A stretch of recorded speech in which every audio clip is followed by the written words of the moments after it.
Bonjour à tous, bienvenue sur Je te lis. Aujourd'hui, une découverte de saison avec La Lanterne de Tonton aux éditions Hong Fei. Voilà, une maison d'édition que j'aime beaucoup. Et je salue Gabriel Lucas s'il regarde ça.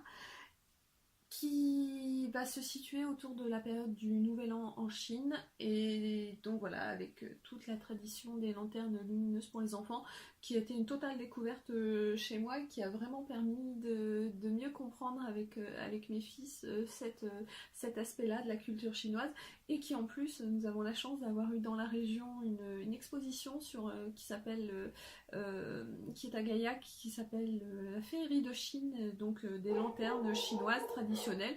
Donc vraiment ça je vous recommande, on va aller découvrir ça de plus près. Donc La Lanterne de Tonton aux éditions Hong Fei. Je suis désolée d'avance, je vais probablement écorcher les noms de Wang Yage et Zhu Chengleng.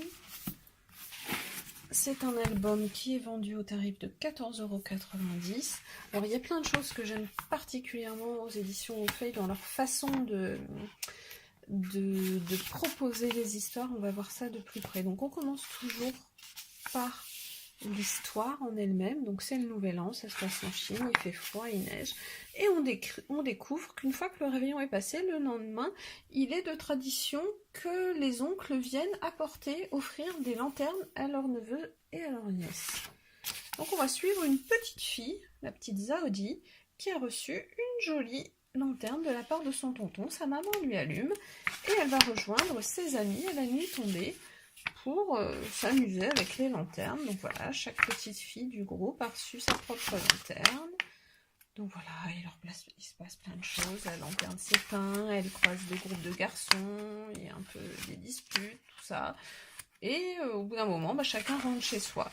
Et ainsi de suite, pendant 15 jours, les enfants vont chaque soir sortir leur lanterne, allumer leur lanterne, jusqu'à ce que ça se termine.